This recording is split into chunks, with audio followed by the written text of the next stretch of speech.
जय हिंद साथियों, स्वागत है आपका मेरे चैनल पर। मैं हूं सम्राट और आप पढ़ रहे हैं भारतीय संविधान और राजव्यवस्था।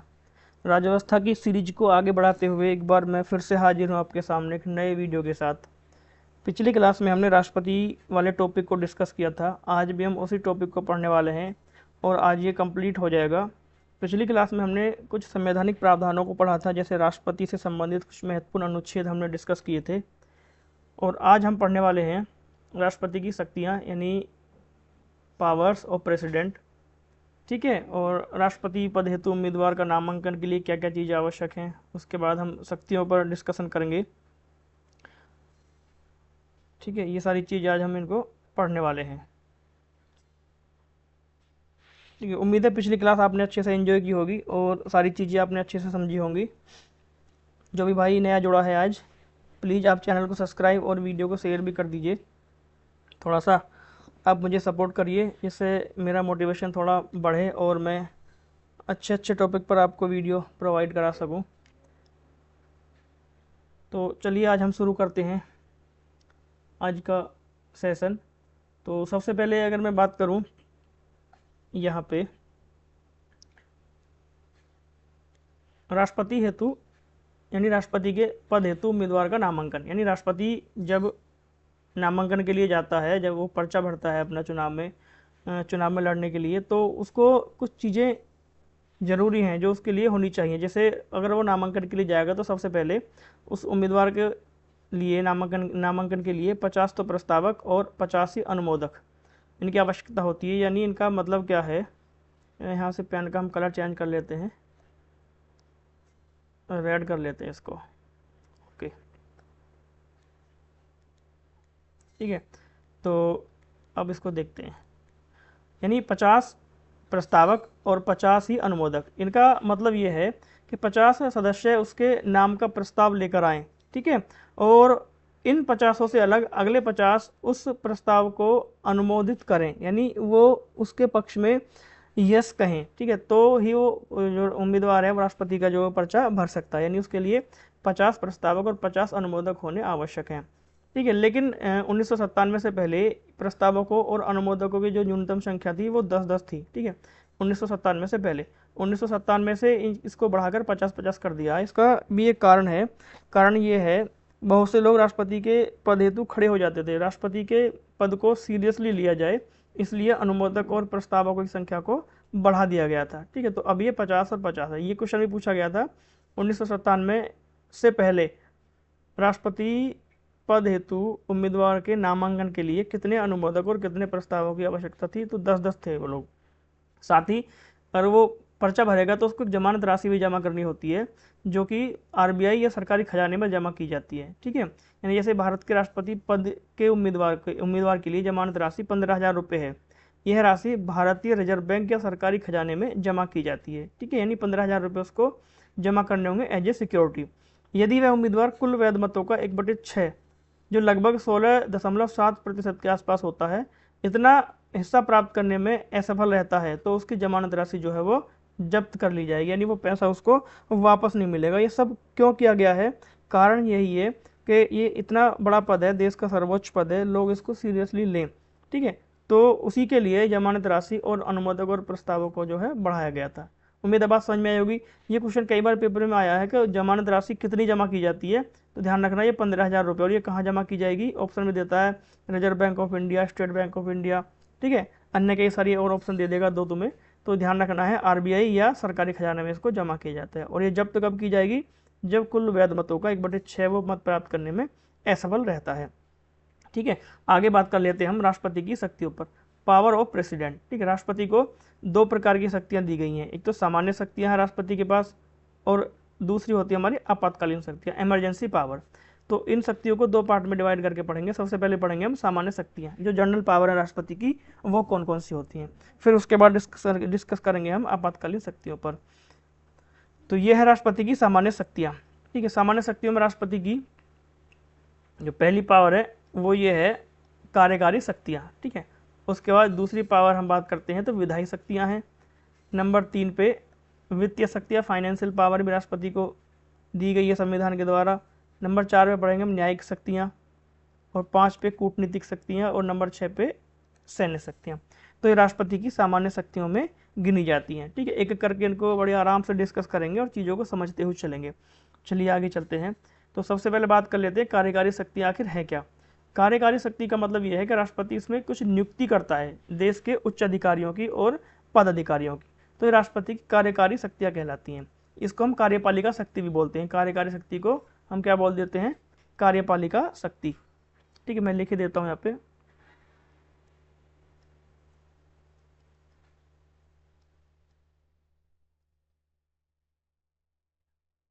कार्यपालिका भी इसको बोल सकते हैं।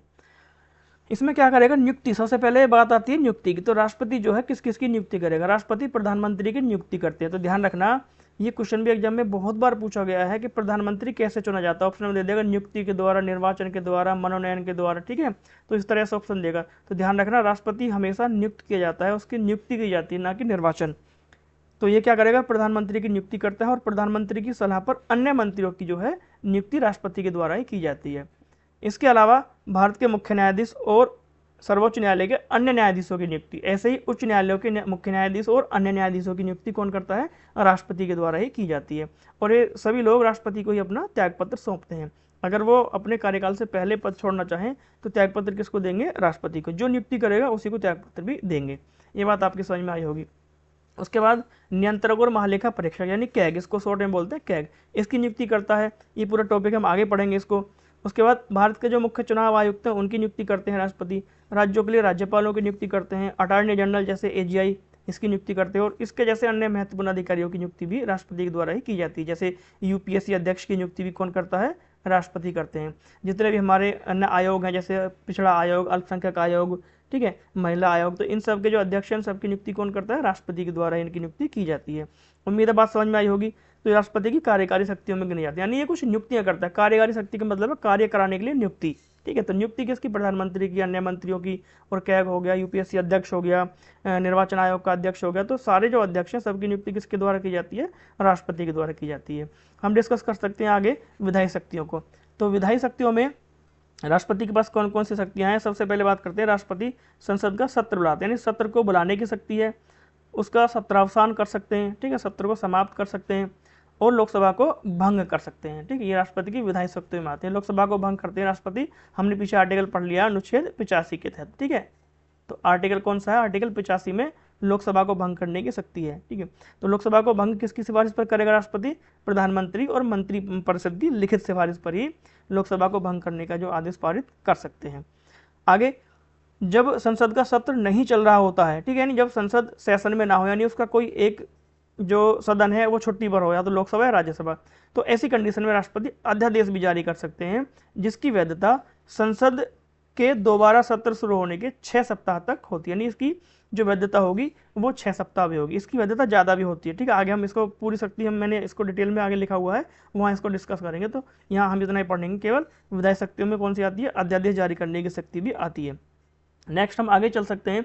आगे विधायी शक्ति में संसद के दोनों सदनों से पारित होने के बाद कोई भी विधेयक राष्ट्रपति की स्वीकृति के बाद ही कानून बनता है। ठीक है, यानी जब संसद के दोनों सदनों से कोई विधेयक पारित हो जाएगा तो राष्ट्रपति जब तक उस पर सिग्नेचर नहीं करेंगे तब तक वो जो है कानून नहीं बनेगा। ठीक है, तो वे विधेयक को रोक सकते हैं, पुनर्विचार के लिए वापस भेज सकते हैं। ठीक है, धन विधेयकों के अलावा, यानी धन विधेयकों को छोड़कर बाकी जो सारे विधेयक हैं उनको पुनर्विचार के लिए वापस भेज सकते हैं।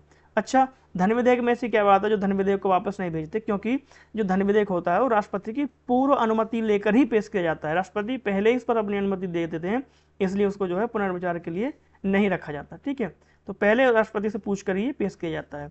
आगे बात करते हैं वित्तीय शक्तियों की। फाइनेंशियल पावर राष्ट्रपति की कौन कौन सी हैं। धन विधेयक के संबंध में जो फाइनेंशियल पावर है, धन विधेयक को केवल राष्ट्रपति की पूर्व अनुमति से ही संसद में प्रस्तुत किया जा सकता है। अगर राष्ट्रपति अनुमति देंगे तो ही उसको प्रस्तुत किया जाएगा, अन्यथा नहीं। ठीक है, अगर अनुमति पहले ही दे देंगे तो जब दोबारा राष्ट्रपति के पास वो आएगा तो उसको राष्ट्रपति पुनर्विचार के लिए नहीं भेजेंगे। ठीक है, यही कारण है कि धन विधेयक को छोड़कर बाकी सारे विधेयक जो हैं वो पुनर्विचार के लिए वापस चले जाते हैं। ठीक, आगे बात करते हैं बजट की। वार्षिक केंद्रीय बजट को संसद के समक्ष पेश करते हैं। ठीक है, बजट। उसके बाद वित्त आयोग वे केंद्र और राज्यों के बीच राजस्व के बंटवारे की सिफारिश के लिए हर 5 साल में एक वित्त आयोग का गठन भी करते हैं। तो एक वित्त आयोग का गठन भी वो करेंगे राष्ट्रपति। तो ये राष्ट्रपति की वित्तीय शक्तियों में। आगे हम बात करते हैं राष्ट्रपति की न्यायिक शक्तियाँ। जो राष्ट्रपति की न्यायिक शक्तियाँ हैं, जैसे क्षमादान शक्ति। राष्ट्रपति किसी अपराध के लिए दोषी ठहराए गए व्यक्ति की सजा को क्षमा, निलंबित, कम या उसको परिवर्तित कर सकते हैं, जैसा कि हमने पिछली वीडियो में पढ़ा था आर्टिकल 72 में। ठीक है, अनुच्छेद 72 में हमने राष्ट्रपति की जो क्षमादान शक्तियाँ उनको पढ़ा था। राष्ट्रपति के पास 5 प्रकार की जो है क्षमादान शक्तियाँ होती हैं। जिस भाई ने पिछला वीडियो नहीं देखा है वो उसको आज जाके देख सकते हैं, प्लेलिस्ट पड़ी हुई है चैनल पर, सारी वीडियो वहीं पे आपको मिल जाएंगी। तो राष्ट्रपति के पास 5 प्रकार की क्षमादान शक्तियाँ हैं, इनको हमने डिस्कस कर लिया है। उसके बाद सलाह, यानी सार्वजनिक महत्व के किसी भी मुद्दे पर सर्वोच्च न्यायालय से सलाह मांग सकते हैं, हालांकि वे उस सलाह को मानने के लिए बाध्य नहीं। यानी कोई ऐसा मुद्दा हो, ठीक है, जिस पर सर्वोच्च न्यायालय की सलाह लेना आवश्यक हो, तो राष्ट्रपति जो क्या करेंगे, संविधान के जो आर्टिकल 143 के तहत सर्वोच्च न्यायालय से सलाह मांग सकते हैं। ठीक है, सर्वोच्च न्यायालय जो सलाह देगा वो राष्ट्रपति के लिए बाध्यकारी नहीं है कि राष्ट्रपति उसको माने ही। ठीक है, तो राष्ट्रपति की न्यायिक शक्तियाँ हो गई। आगे बात कर लेते हैं हम कूटनीतिक शक्तियों की। डिप्लोमेटिक पावर, यानी इसमें राष्ट्रपति कुछ नियुक्तियां करता है, लेकिन नियुक्ति वो करेगा राजदूतों की और उच्चायुक्तों की। यानी हमारे जो देश के राजदूत अन्य देशों में हैं उनकी, ठीक है, उनको पत्र देगा भेजने का, और अन्य देशों के जो राजदूत हमारे देश में आते हैं तो उनकी नियुक्ति पत्र उनके जो है स्वीकार करता है।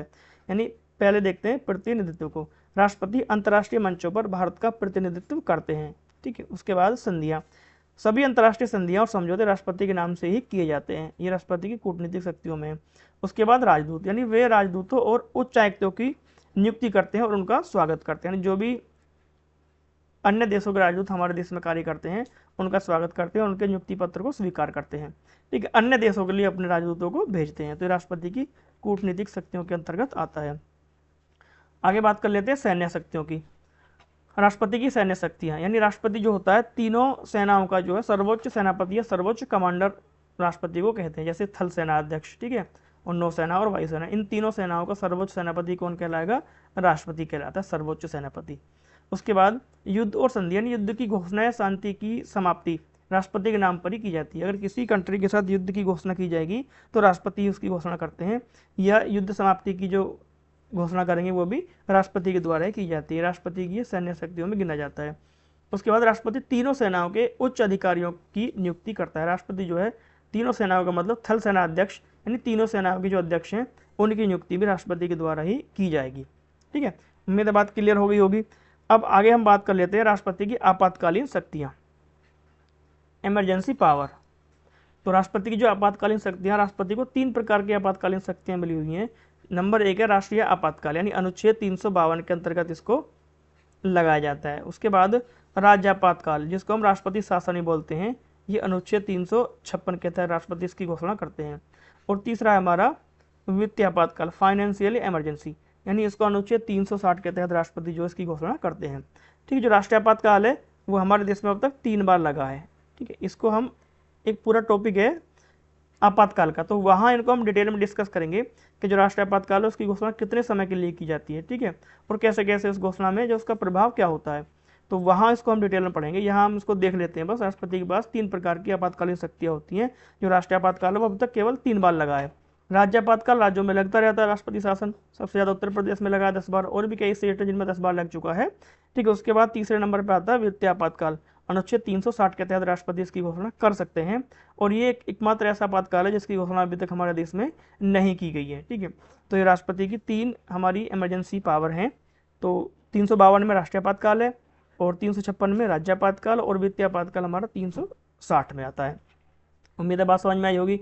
आगे बात कर लेते हैं हम राष्ट्रपति के अध्यादेश जारी करने की शक्ति, अनुच्छेद 123 ऑर्डिनेंस पावर। राष्ट्रपति को एक अनुच्छेद 123 में अध्यादेश को जारी करने की शक्ति भी दी गई है। ठीक है, तो सबसे पहले थोड़ा देख लेते हैं अध्यादेश जारी करने के लिए क्या शर्तें और सीमाएं हैं। तो अध्यादेश राष्ट्रपति कब जारी करते हैं, तो राष्ट्रपति अध्यादेश तभी जारी कर सकते हैं जब संसद के दोनों सदन, यानी लोकसभा और राज्यसभा, या तो दोनों या उनमें से कोई एक सदन सत्र में ना हो।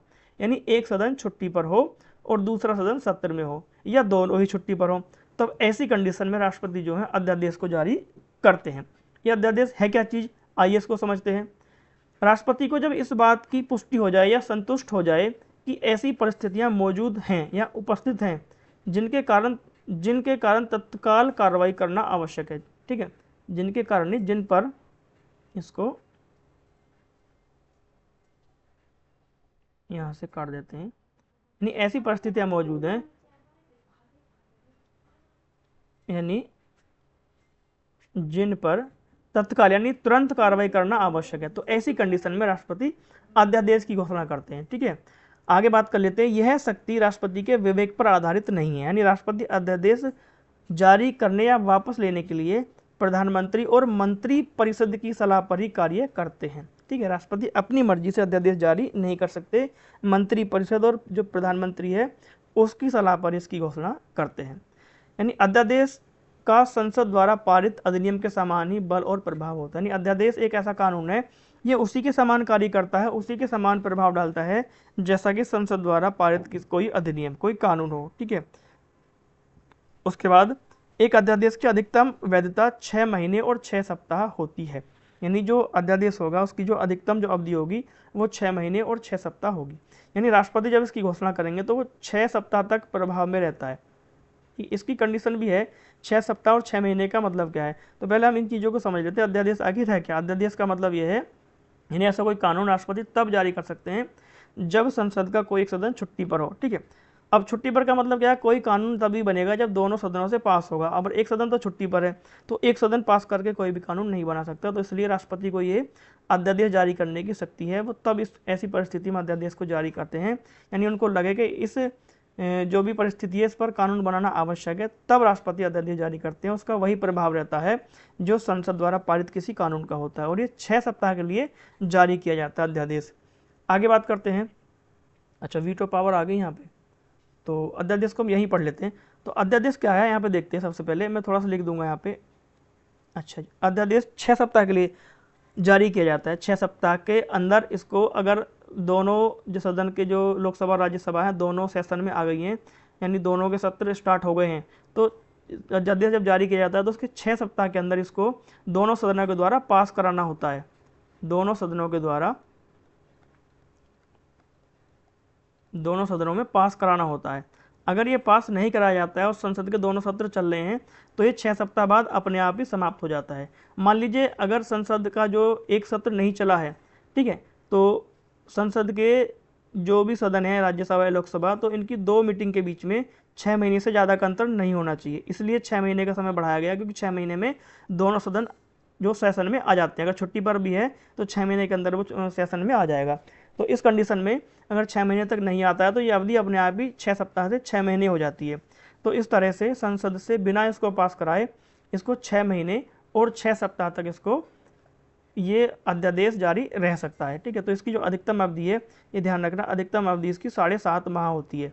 ठीक है, बिना संसद से अनुमोदन कराए इसको 7.5 माह तक इसको जो है कानून के रूप में कार्य करता है। इस बात को ध्यान रखना।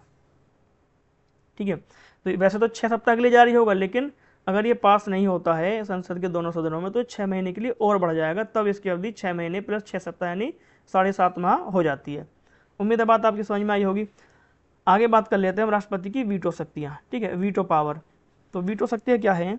भारत के राष्ट्रपति के पास 3 प्रकार की वीटो शक्तियाँ होती हैं जो उन्हें संसद द्वारा पारित किसी विधेयक पर सहमति देने, उसे रोकने या वापस भेजने का अधिकार देती है। ठीक है, यानी संसद से अगर कोई भी विधेयक उसके पास आएगा तो उस पर निर्णय लेने के लिए उसके पास 3 प्रकार की वीटो पावर है। सबसे पहले बात कर लेते हैं पूर्ण वीटो। पूर्ण वीटो, ठीक है, इसको हम आत्यंतिक वीटो ही बोलते हैं। पूर्ण वीटो को लिख देते हैं आत्यंतिक वीटो।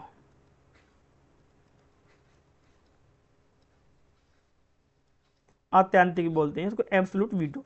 इसका मतलब क्या है?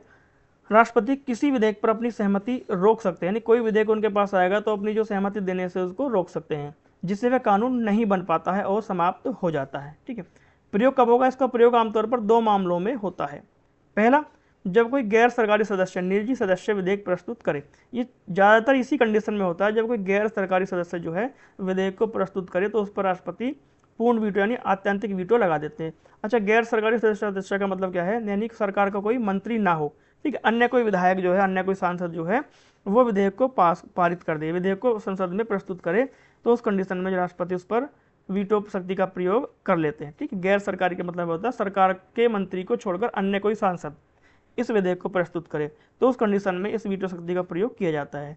दूसरा क्या है? जब मंत्रिमंडल में बदलाव हो और नई सरकार राष्ट्रपति को पहले से पारित विधेयक पर सहमति देने की सलाह दे, तब उस कंडीशन में भी राष्ट्रपति पूर्ण वीटो का प्रयोग कर सकते हैं और विधेयक को समाप्त कर सकते हैं। आगे बात कर लेते हैं हम दूसरी वीटो शक्ति है निलंबनकारी वीटो। इसको निलंबन वीटो यानी सस्पेंसिव वीटो भी बोलते हैं इसको। ये कब जारी होता है? राष्ट्रपति किसी विधेयक को पुनर्विचार के लिए संसद को वापस भेज सकता है। यानी कोई विधेयक राष्ट्रपति के पास आएगा साइन करने के लिए, तो राष्ट्रपति क्या करेंगे, एक बार उसको देखकर और उस पर पुनर्विचार के लिए उसको वापस भेज देते हैं। ठीक है, शर्त क्या है इसके लिए?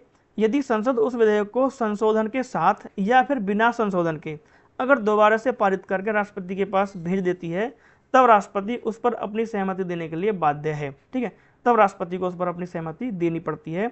अगर संसद उसको या तो संशोधन करके भेजे या सेम टू सेम ऐसा ही भेज दे, अगर दोबारा वो राष्ट्रपति के पास आएगा तो राष्ट्रपति को उस पर अपनी सहमति देनी होगी। ठीक है, ये उसके लिए बाध्यकारी बनाया गया है। अपवाद इसका देख लेते हैं। यह वीटो शक्ति धन विधेयकों पर लागू नहीं होती है। ठीक है, यानी मनी बिल्स पर लागू नहीं होती। क्यों? कारण क्या है? क्योंकि धन विधेयक जो होगा वो राष्ट्रपति की मर्जी से ही सदन में पेश किया जाता है, इसलिए उस पर लागू नहीं होगा, क्योंकि धन विधेयक राष्ट्रपति की पूर्व अनुमति से ही संसद में पेश किए जाते हैं। उम्मीद है बात एकदम क्लियर हो रही होगी। आगे बात कर लेते हैं अंतिम वीटो शक्ति की, पॉकेट वीटो। ठीक है, इसको हम पॉकेट वीटो को हिंदी में जेबी वीटो बोलते हैं, जेबी वीटो, जेबी वीटो। ठीक है, ये वीटो शक्ति गैर नाम से पता चल रहा, पॉकेट, जेबी वीटो।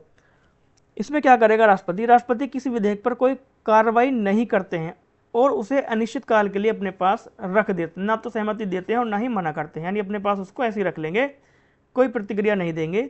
इसकी विशेषता क्या है? यानी भारतीय संविधान में राष्ट्रपति के लिए किसी विधेयक पर निर्णय लेने की कोई समय सीमा नहीं है। ठीक है, यानी उसके लिए कोई समय निर्धारित नहीं है कि इतने दिन में आपको जो उस पर निर्णय लेना है, 14 दिन 28 दिन जो भी है, कोई समय सीमा निर्धारित नहीं की गई है। यह अमेरिकी राष्ट्रपति से अलग है, क्योंकि अमेरिका में 10 दिनों के भीतर विधेयक को वापस भेजना होता है। ठीक, लेकिन भारत में ऐसा नहीं है। तो जेबी वीटो पर राष्ट्रपति अपनी कोई प्रतिक्रिया नहीं देगा, ना तो उसे वापस भेजेगा पुनर्विचार के लिए, ठीक है, ना ही उस पर कोई सहमति देगा और ना ही सहमति देने से मना करेगा, नहीं अपने पास इसको रख लेगा। इसका एक उदाहरण है, यानी वर्ष 1986 में राष्ट्रपति ज्ञानी जैल सिंह ने भारतीय डाकघर संशोधन विधेयक के संबंध में पॉकेट वीटो का प्रयोग किया था। ध्यान रखना, क्वेश्चन एग्जाम में बन चुका है। यानी जेबी वीटो का प्रयोग कब किया गया? पहली बार 1986 में, और किसने किया था? राष्ट्रपति ज्ञानी जैल सिंह ने। ठीक है, डाक संशोधन मामले में जेबी वीटो शक्ति का प्रयोग राष्ट्रपति ने किया था। उम्मीद है सारी वीटो पावर आपने अच्छे से समझी होंगी, और राष्ट्रपति आज हमने पूरी तरह से कंप्लीट पढ़ लिया है। ठीक है, कुछ एक दो चीज़ें छूट गई हैं तो हम उसको नेक्स्ट वीडियो में कवर कर लेंगे। ऑलमोस्ट वैसे राष्ट्रपति जो आज कंप्लीटली हमने पढ़ लिया है, राष्ट्रपति की पावर्स हमने पढ़ ली हैं। ठीक है, सारी कुछ संवैधानिक प्रावधान थे राष्ट्रपति से संबंधित अनुच्छेद हमने सारे कंप्लीट कर लिए हैं, और आगे हम नेक्स्ट वीडियो में उपराष्ट्रपति को पढ़ने वाले हैं, और कुछ चीज़ें जो रह गई हैं राष्ट्रपति से संबंधित हम अगली वीडियो में उनको कवर कर लेंगे। तो मिलते हैं हम नेक्स्ट वीडियो में, तब तक के लिए धन्यवाद।